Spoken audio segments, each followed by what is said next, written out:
قال الله تعالى أحسب الناس أن يتركوا أن يقولوا آمنا وهم لا يفتنون ولقد فتنا الذين من قبلهم فليعلمن الله الذين صدقوا وليعلمن الكاذبين وهو الذي قال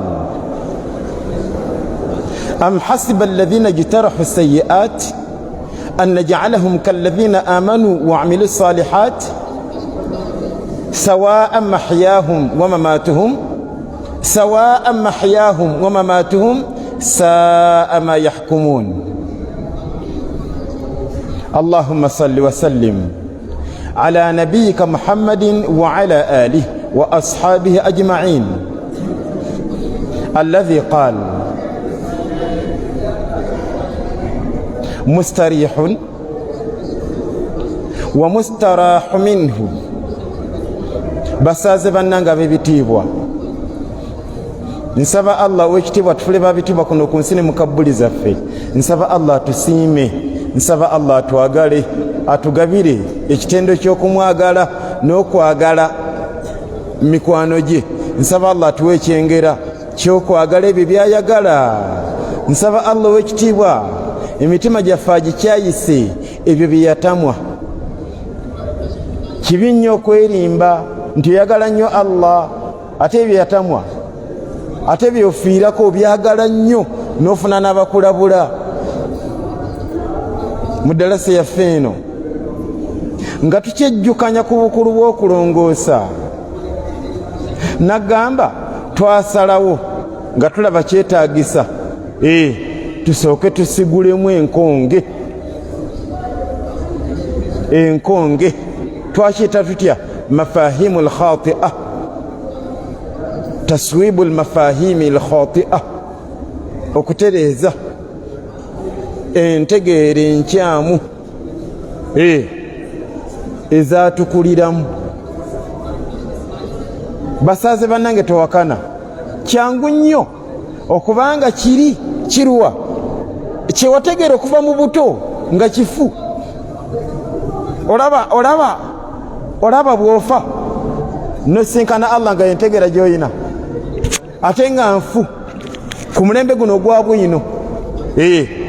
tuli mu kusigula mu mitima gy'abasaaze tugisigulemu entegeera enfu entegeera enkyamu ekontana ne bwino.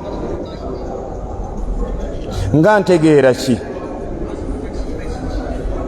eno gye nkuleetedde olwalo gyetegereze bagiyita dhannu tasaawi.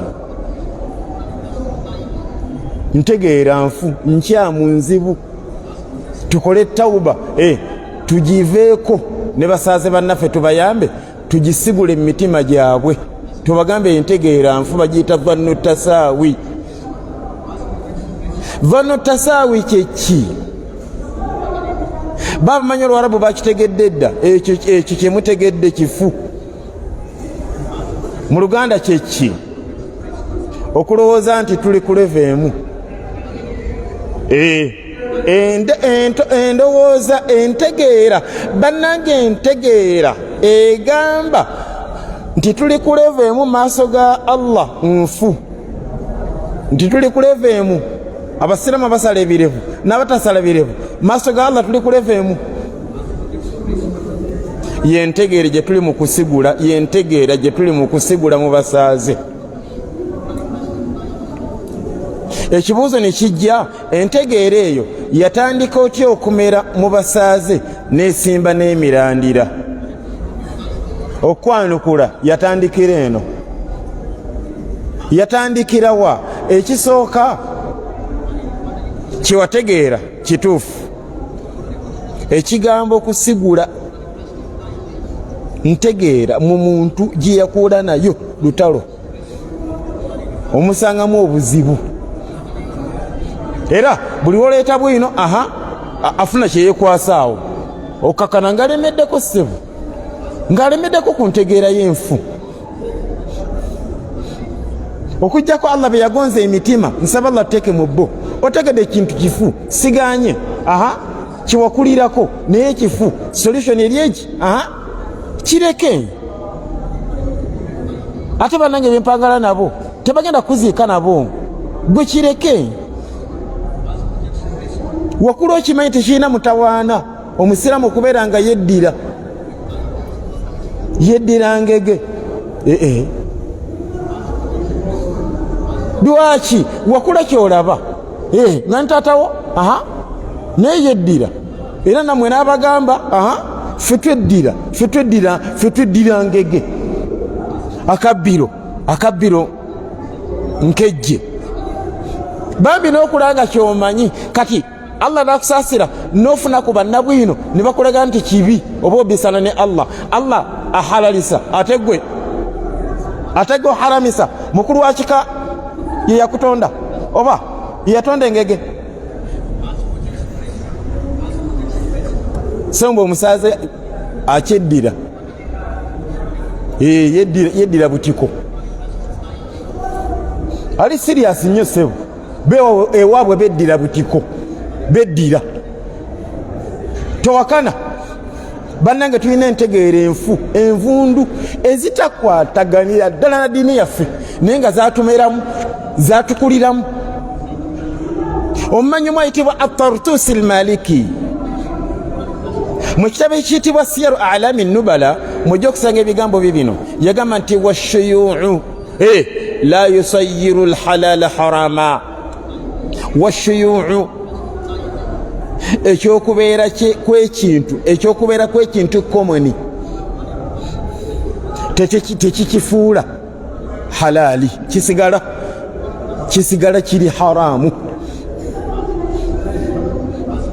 benjogereramu mbamanyi biwakula omanyi byebyo ngewamwe mweddira ate baneiba ne baneiba beddira mwemweddira ki mwemweddira ndiga ate baneiba beddira nsenene bambi ne tulowooza nti gyekiri kubanga kyolaba wano kyolaba ne ku mirirwano ogenda okutuukako eggulu ngeri omu n'abasiraamu abeddira omugamba weddira neddira nkebuka ate gwe neddira ngabi ate gwe neddira kkobe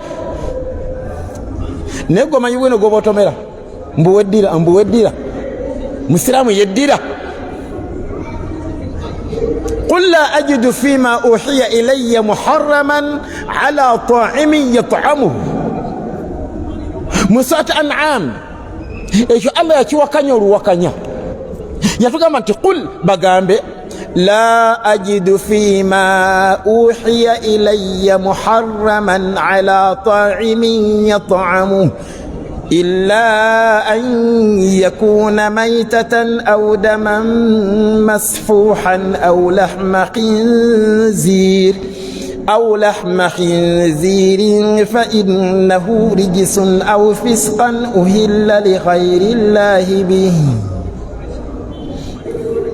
الله كيغوبي غوكيبeraku etabu yonna weeri olaba bwofa nosinkana Allah nga mumutima gwo mu kifuba kyo mulimu entegeera enfu ekontana n'eddiini yaffe n'ey'ekitiibwa ate wulira ate nga wafuna ka chance bamaseeka bambi ne bakola ekisoboka ne bakulaga bwino ono n'oli n'ogaana kati ofudde mu hadithi mwambaka yatuwoninga atya yatugamba nti aljannatu aqrabu min ahadikum ila shiraki na'li wannaru mithlu dhalik ejjana eri kumpi nnyo n'omu ku mmwe n'okusinga obugwa bw'engatto ze wannaru mithlu dhalik n'omuliro bwe gutyo kubanga sisubirayo awakana nti essaawa yonna afa niye musaaze yalemeramu entegeera enfu n'afuna n'abamunyonnyola nti entegeera nfu yaggulawo mpalana ate nga naye ajja kufa entegeera nfu ekontana ne bwino kola tawuba okiti mbadde gamba kyekyaleeta obuzibu buno basaaze bannaffe okufuna entegeera enfu ate ne balabulwa ne bawakana ne bakaluba ensonga ziri bbiri ensonga esooka ekintu ekyo kyamumanyiira kyamuyingira mu musaayi kiyakulirako ng'amanyi tekirina mutawaana. Ensonga ey'okubiri dhannu tasaawi. Dhannu tasaawi, bambi balowooza nti tuli ku leva emu. Etaabu weeva kutuuka mu maaso ga Allah nga lwakitegeera nti siwulira tetwali ku leva emu. Wallahi ndayira Allah yantonda, wallahi tetuli ku leva emu. Abasazi b'ebirevu n'abatasala birevu, mu maaso ga Allah tetuli ku leva emu. Weetegereze kyetwagala okusigula, kyetwagala okusiguukulula mu mitima gy'abasaaze. Katapira nazireese ntegeeza bwino, eyo entegeera tugisiguukulule mu mitima gyaffe nga tetunnafa. Dhannu tasaawi, okulowooza nti tuli ku leva emu. Lwaki? Anti kyajja bwe kiti. Ekisooka nkigambye, omusaaze yakula n'omuzoogo. Kisoboka okuba nga bagenda omutuusaako bwino ng'alina emyaka 74, naye ng'ebbanga lyamaze ku nsi ng'akweyesa. Ne bamutuusaako bwino ng'omusiraamu takweyesa musajja, okwesa kw'abakazi. Kakati wulira, n'abuuza baseeka ekibuuzo kino. Ate nga bamanyi baseeka beegendereza bye boogera. Lwaki? Bakimanyi Allah ajja bibabuuzaako. Kati olw'okuba seeka ayagala ekintu ekyo kiveeko mu bubi bwakyo, tayinza kulimba kuwa ansa nfu era kuwa ansa siwulira. Babuuza ekibuuzo ki? Kati wamma seeka okwesa kikaafuwaza? Mbuuza, abaseeka babanukula batya? Siwulira. Ansa mugimanyi nammwe, mutemera mu ddalasa. Baseeka babanukula batya? Kale gwe bakubuuza oyanukula otya? Okweyesa kikaafuwaza oyanukula otya? Siwulira. Tekikaafuwaza. Ansa gy'olina yentuufu, wallahi nange gyennyina. Okwesa kikaafuwaza oyanukula otya? Tekikaafuwaza. Kakati omusaaze n'afunamu entegeera egamba nti baŋŋambye nti genda mu maaso kubanga daba vulongoto. Gwani yagamba nti Allah yatugana bikaafuwaza byokka? Ansa gye bakuwa yentuufu. Okweyesa tekikaafuwaza, osigala oli musiraamu. Wabula kino kye tusiguukulula kitya mpozi? Tuli ku leva emu.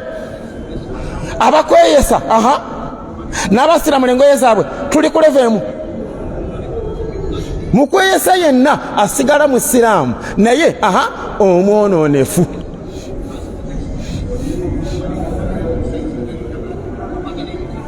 Nga bwolaba omusiraamu ono lwakuba ye simulabangako, nsaba Allah w'ekitiibwa ntaase nemmemulabako mpaka mtuuka okufa nga simulabyeko. Kubanga nebuzo oba baatunula atya? Olaba otane bamukulaga. Nze era bwe basongayo n'entegeera gy'ali situnula sagala namulabako. Ne bamala baŋŋamba nti omusiraamu oyo omulaba muli wambizi, sagala namulabako. Aba atunula atya omuntu oyo? Nga musiraamu nga muli wambizi. Kati mbuuza gwe, okulya mbizi kikaafuwaza? Siwulira. Tugende maaso n'ogirya. Lwaki mpozi? Anti bw'ogirya ofuuka omusiraamu siwulira. Kati munnange bannaffe balemera mulooko bagiyita dhannu tasaawi. Bo bambi balowooza nti tuli ku leva emu. Abasiraamu abali b'embizi n'abasiraamu bo bambi nga obagattawo saburu. Embizi agiyitako buyisi nga bw'ayita ku ssabo, n'agenda eri ku mudaala ogw'ente n'atemesa. Gambye ono simulabangako, naye bw'abeerayo kyekyamulemesa kulya embizi. Yabuuza wamaseeka, okulya embizi kikaafuwaza koseeka? no koye. Let me go on. Agenda okutuuka mu kabbuli ng'ekintu kyeyagaya lwaki kimu ekiika mu maaso lwaki kimulemesa ejjana aye takyadda.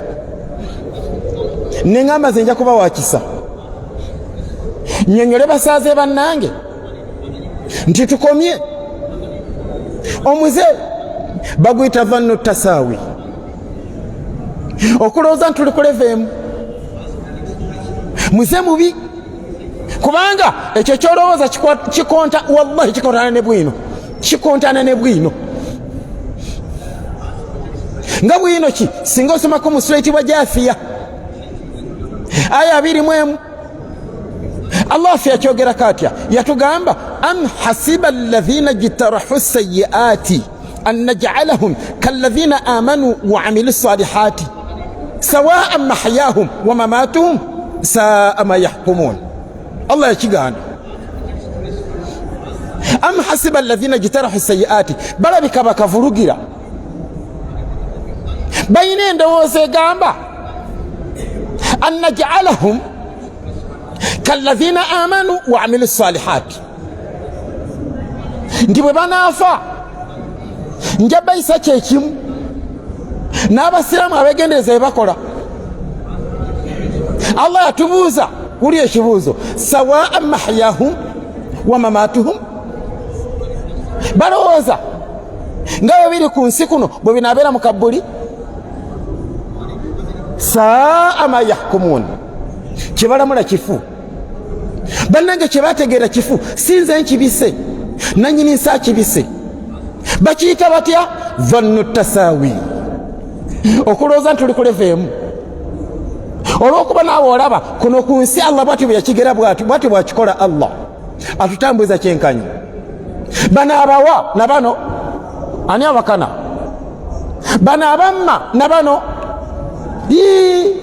Osangayo omusaaze nga musazi wa birevu naye nga alina ssente nga alina bannanyini bizimbe mu kibuga naye nga asala ebirevu nga bapita. Ate Allah yamugaana kubanga hadithi eri kiriya eri mu Bukhari fi sahihi al-Bukhari. Omubaka yatugamba atya? Yatugamba nti khalifu l-mushirikin, mwawukane ku bashiriki, waffiru luha, ebirevu mubireke, wa ahfu shawariba, mukendeze ku masulubu. Kakati hadithi eyo omugago yetemukwatako. Musiraamu musazi wa birevu tasobola, yagaano bireka. Ekisooka byamutama, ekyokubiri yakula kyamanyidde ne famire basazi ba birevu. Ekyokusatu bambi ayina vannu tasaawi, ye bambi alowooza nti abasazi b'ebirevu mu maaso ga Allah bali ku leveemu n'abatasala birevu. Era mu ddalasa ya leero nja kusaba ontaase onyambeko otaase ababuzaabuza topiki eno. Wabawulirako bwe bawulira nga bagambe nti kimwogera kifu, yogera ekituufu seeka. Omanyi kye boogeraawo? Afe abatalina birevu, anti fe abatalina birevu abo bagamba mbu fe abatalina daba okiyita abaana bato. Seeka talina birevu, Haji talina birevu. Lwaki yogera ekituufu kitya? Fe abasala ebirevu. Wali akyogera? Wali ayinza kyogera? Naye nga ate mu ssuula eyitibwa Qiyama Allah yatugamba, wulira ene ssuula Allah gye yasama aya zino yatugamba nti balil insanu ala nafsihi basira, omuntu yeemanyi walau alqa maadhira, ne bwanaateekawo obusongasongaawo obutategerekeka obutali butuufu, ekituufu akimanyi. Kakati nzo ndaba wano tosobola kuntegeera kusinga nze bwenne, simanyi ompulira. Ate mukyala wange siwulira, nze nsobola omutegeera okusinga ye bwe. Ate gwe nsobola okutegeera okusinga gwe bwe wetegeera. Kikyendiko kitegedde nti abasiraamu abasazi b'ebirevu wallahi ekituufu bakimanyi nti nze ndi musiraamu, omusazi we siwulira wallahi akimanyi. akimanyi nti ndi musazi wa birevu ate obusiramu bwagaana n'abaana be bakimanyi ti taata asala ebirevu ate nabi Muhammadi yamugaana sallallahu alaihi wasallam ne mukyala bwakimanyi buzabuzaani fe tuli baana bato kyogaa tetulaba nti obisala anti fe batalina birevu era abantu abo era baseeka abo fe batalina birevu oyina ebirevu naye obisala gulira topiki eno etegerekeke nga tunajjanjaba ekirwadde kino nga tunafa topiki eno teri ku bayina birevu n'abatayina siwulira bikubuzaabuza njogera Luganda topiki eno ishu teri ku bayina birevu n'abatayina birevu wabula ishu eri kuba sala ebirevu n'abatasala noonya woogwa nga tonnafa nzawe ekyo kyenjogerako vannu tasaawi kyeŋŋamba nti wallahi entegeera nfu batulimba oba seeka yabigamba yakulimba ebigambo ebitegeeza nti tuli ku leva emu abatasala birevu n'abasazi be ekyo kyeŋŋamba nti kifu so soogera ku bayina ebirevu Allah talina kyavunaana musiramu atalina birevu kubanga la yukallifu llahu nafsa illa wus'aha Allah tavunaana muntu kyatalinako busobozi nanyinisi bwate byakutonda n'atakuwa siwulira n'atakuwa birevu aye nakuvunaana nti lwaki olina birevu lwaki mutubuzaabuza gwe simanyi bwali okiwuliddeko naye nze wallahi siwulirangako kyemwa ng'ayogera ekitufu ekimuliko wabula obawulira mu mboozi zaabwe eyo ne ku zirediyo babeerako ne ku mativi kyeboogera si kyebali tayinza gamba nti fe abasazi b'ebirevu wali omuwuliddeko fe abatalina birevu era fe abatalina birevu fe abatalina nedda yogera ekituufu nti fe abasazi be vannu tasaawi okulowooza nti tuli ku leva emu yenkonge gye tuli mu kusigula era mu kusigula enkonge eyo nagambye nja kukugamba na bino biwulirize enkonge ki gye tuli mu kusigula vannu tasaawi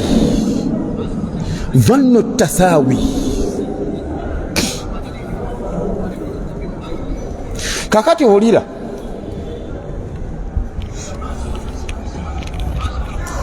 twakula tumanyi nti tekirina mutawaana kitya mpozi wulira abasiraamu okwetemamu obubinja byetwakula tulaba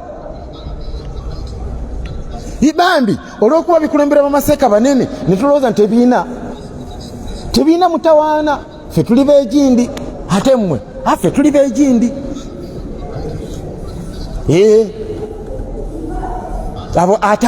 abo bannaamu wagawuli akagantu ago bana tebanagawulira ago mune taimu yaliwoko nga abasiraamu bo bemanyi nti haji gundi wannaamu ate gundi bukoto nateete wulira akavuyo ate mmwe ffe tuli basipidika ate mmwe ffe tuli bazikirikalenge ate bali abatudde wali abo bayiri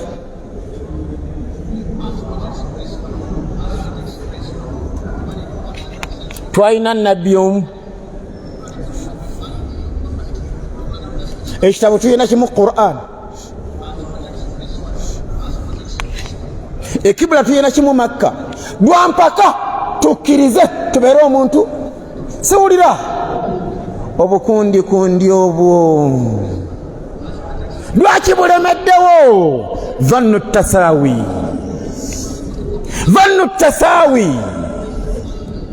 munnange balowooza olw'okuba tusaalira mizikiti gimu olw'okuba wulira amanya gaffe ge gamu abasaze bafunamu ekirowoozo bakiyita vannu tasaawi kyetuli mu kusigula. Wallahi kifu, tetuli ku leva emu. Abasiraamu abasomi b'amawuledi n'abasiraamu abagattawo tawuba tetuli ku leva emu. Abasiraamu abasomi ba Qur'an n'abasomi ba Bayibuli tetuli ku leva emu. Fa in tanaza'tum fi shay farudduhu ila Allahi wa rasulihi. Bwe mbanga mulina kye mufunyemu enjawukana mudde mangu ewa Allah n'omubaka we. Okudda eri Allah kitegeeza kudda eri Qur'an. Okudda eri omubaka we ng'akyali mulamu. Twali tulina kwesitula ne tukulumulukuka mpaka tugende gyali tumutwalire ensonga gye twawukanyeemu. Bano bagamba ate laba, ate ffe tugamba ya Rasulallah, ekituufu kyekiruwa? Kyalamudde kyekiba kisembayo, teri kirala wadde ekikolanga. Oyagala ejjana entegeera gye bayita vannu tasaawi, nga gw'olaba abasiraamu abasalafu bali ku leva emu n'abazikiri kalenge. Wallahi kifu. Era mu ddalasa ya leero nagambye okwanukuliramu ekibuuzo kino. Singa bakubuuza abazikiri kalenge basiraamu oba bakafiiri, ansi entuufu eri emu. Abaddewo basiraamu, wabula ki kyetulwanyisa? Ekyokulooza nti tuli ku leva emu. Nedda, abo baddu basiraamu abonoonefu.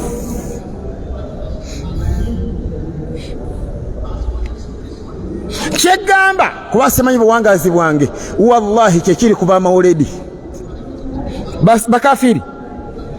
Mbuuza bakafiiri basiraamu tuli ku leva emu. Tuli ku leva emu. Kati kankuwa obujulizi olabe naawe olabe ddala tuli ku leva emu.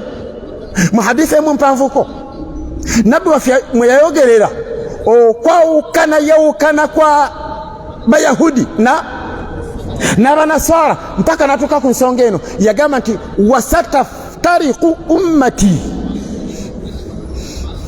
n'abasiraamu bajja kwawukanamu ila 73 firqa, obubinjabinja 73.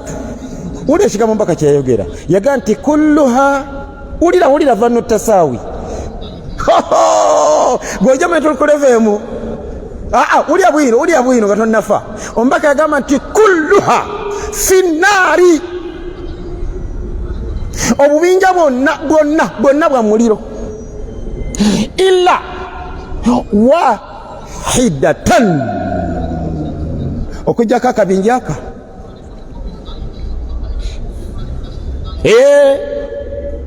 Kakati yakawulira bino kyozudde, ekikutuuseeko kituufu, nange kyekintuuseeko. Ffenna tuli ku bunkenke, era ffenna ndaba nga tufunyebwa ekibuuzaawo. Kibuuzo kimpozi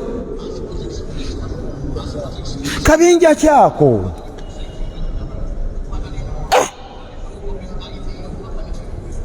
Kubanga ne basahaba bakifuna ne batuyamba ne bamutubuuliza, mahiya ya Rasulallah, kabinja kyako akokuwona omuliro. Uli ebigambo mbaka yabifunza nnyo, yagamba nti man kaana ala misli ma ana alayhi alyawma wa ashabi. Amaze sallallahu alaihi wasallam asomesa amazima agasemba ya amaze. Akabinja ako yakanyonyolako bitendo biwulirize nga tonnafa. Yagamba nti man kaana, ke kabinja akalibeera ala misli, kukifaanaganira ddala ma ana alayhi,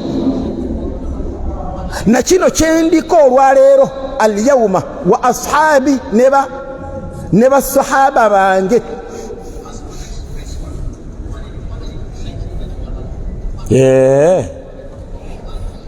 kati gweremerayo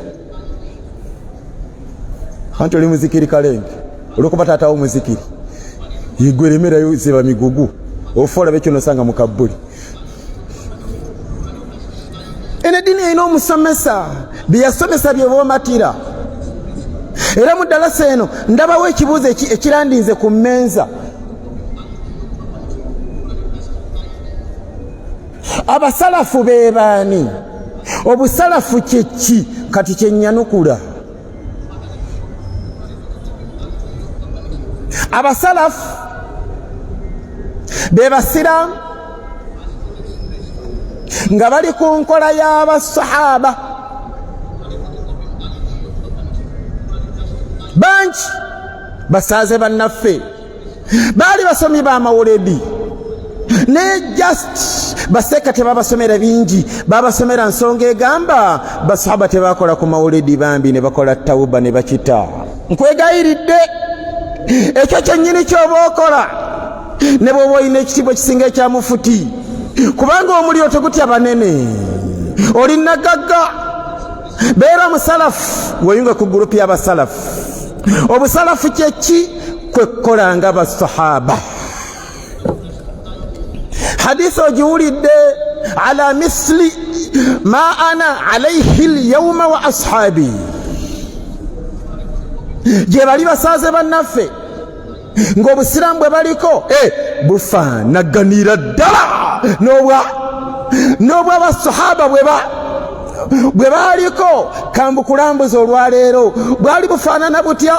Temwali mawuledi nedda, wallahi temwali da'wa za njiri mu busiraamu bw'abasahaba, tebawulira ku gantu ago.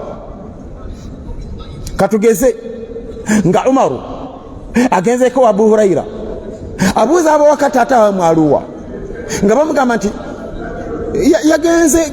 yagenze eri ku ssaawa ya Queen waliyo ki? Anti balinayo olukuŋŋaana lwa Bayibuli. Basaba bawulira ku gantu ago. Abu Huraira yalazeewa yagenze kibuli kiki? Anti waliyo amadda ga mbogo. Agantu basaba gye batakolako ganoonyako ki? Nakino ekibuuzo ekyeteekisa mu ddalasa yaffe eno. La'alla Allaha yuhdithu ba'da dhalika amra.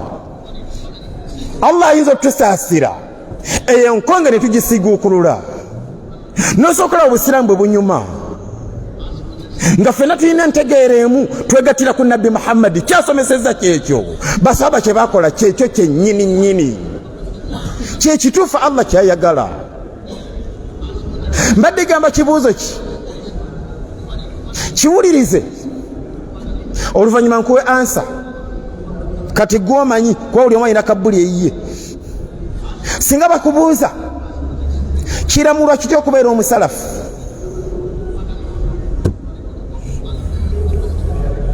Toyinza kutegeera ssanyu linnyina nga kyekibuuzo ekiri mu ddiiro. Wallahi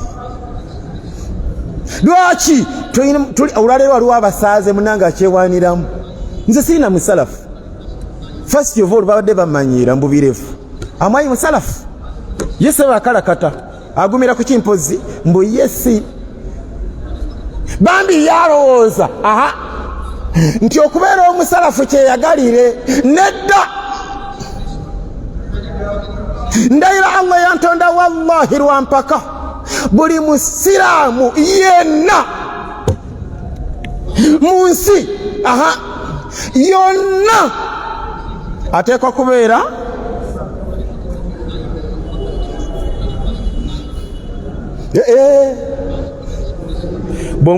bombuuza obujulizi kati bwenkuwa lwakuba okusinziira ku budde sigenda buvuunula wabula ngenda kulagirawo busula nze nkute mu ddalasa ezijja tujja buvuunula era mu kusiguukulula enkonge eno ey'okulooza nti tuli ku leva emu tujja kuleetera hadithi eno. Hadithi ntufu eri mu Bukhari naye sigenda givuunula. Kankusulireko katini nsaba Allah kirize ngenda okusinkana ng'ogindako idiya. Ombaka yagamba nti mustarihun wa mustarahu minhu hadithi eyo tujagireta mbujuvu insha Allah. Kakati buli musiramu atekwa kuba siwulira n'abaga osinga obugagga mu Uganda lekera okusala ebirevu, va mawuledi, va muzikiri kalenge, olina emikwano mingi, ojja kufa bakuziika osinkane Allah ng'oli wekka. Tokkirizanga kusinkana Allah ng'oli munabbida. Allah ajja kwokya. Nkole ntya? Gweyunge mangu ku gurupu y'abasalafu lwampaka. Ekyo kyegamba sinze ntetenkanya kubanga nange ntyo kwogera mu ddiini ya Allah ebitaliko obujulizi. Kati Allah bw'alimbuuza wabula obujulizi bw'obumbuuza ng'agamba genda osome suula gye bayita Tawba. Kyogere nga bwe nkyogedde aya ya 10 etegeeza nti tekoka musalafu. Siri akuteesa oba oyagala oba toyagala, wallahi oteeka okuba musalafu. Bw'onoosoma aya eyo sijja kubeerayo kuba olwo ne tafasiri ez'Oluganda n'ez'Oluzungu. Funa obudde nga tewali akupapya, soma suratu Tawba aya ye 10. Nkwegayiridde nga wakagimala be pa. Ngambye ntya? Mbale ngenda kugamba ki? Giddemu ogw'okumeka.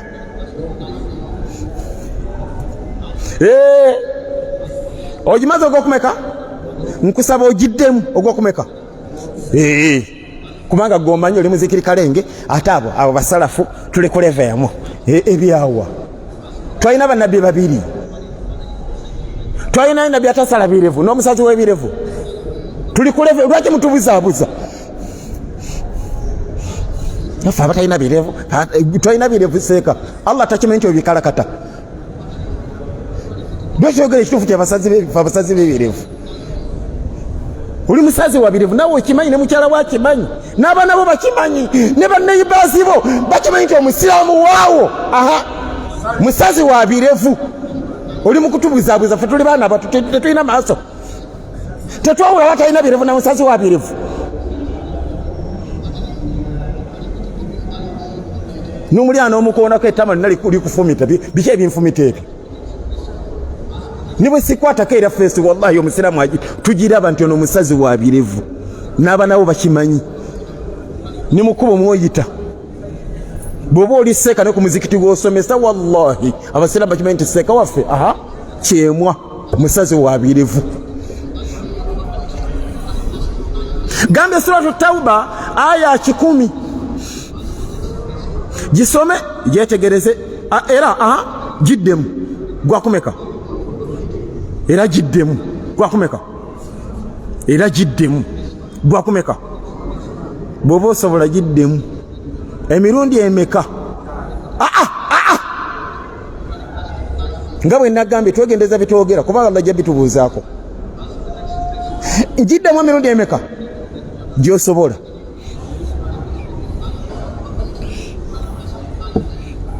Kubanga nze nyinza okuba nagisoma nenjiddamu wallahi nga Allah emujulizi.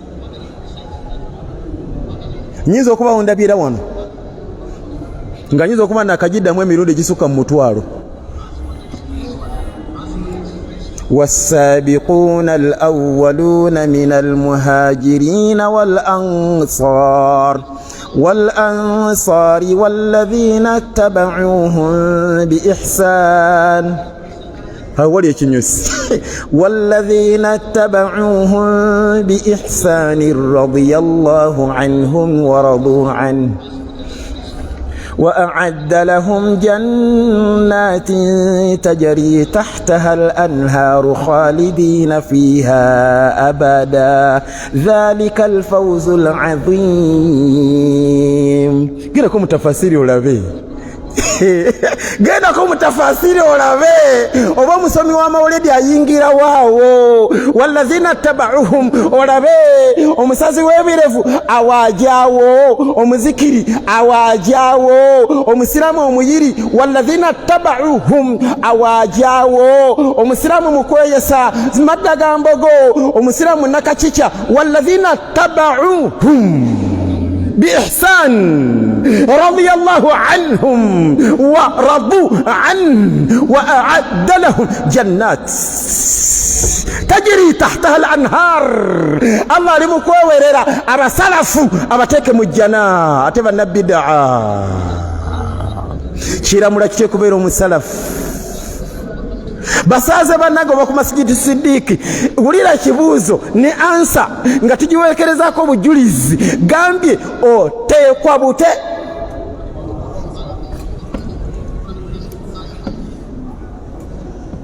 byonna ebyowooza kufuutaana temuli mulamwa anti taata wange munnamawuledi taata wange muzikiri kalenge tebagenda kuziika naye gutereza kabuliyo nga tonnafa weyunge ku gurupu y'abasalafu obusalafu kyeki kwe kutegeera nga abasahaba kwekola obusiramu obufaanagana nga obw'abasahaba obutalimu mawuledi obutalimu kwabya nyimbe obutalimu kusala birevu obutalimu zikiri kalenge obutalimu daawa za njiri obutalimu bwambega agwe kanyamputa olemereyo ffe nga toli musalafu bwombuuza obujulizi suratu tauba aya akumeka ya 10 kadde mumpulire aha kakati osome ne sura gye bayita Nisa sura ki aya 10:15 kyogere mpulire aha kakati osome ne sura yitibwa Maida sura kyeyo aya ya 10 kidde mumpulire bwamala gattako hadithi eno hadithi egamba etya hadithi mpanvuko kanjijje mu kinyusi nabbi waffe yatugamba atya yatugamba nti fa innahu mbakakasa man yaish minkum aliwanga alamumwe fasayara ikhtilafan kathira ajja kulaba enjawukana nyingi nnyo mu basiraamu nga bonna basiraamu naye nga balimu obukundi oba okyewunya akakundi kano nomerawo n'akalala oba okyewunyaako okakana nga womerawo n'akakundi akalala wali nga kafuna n'omukulembeze n'abawagizi oba okyewunya ne womerawo n'akakundi eddiini yani gye muzanyiramu bwe mutyo koga bukundi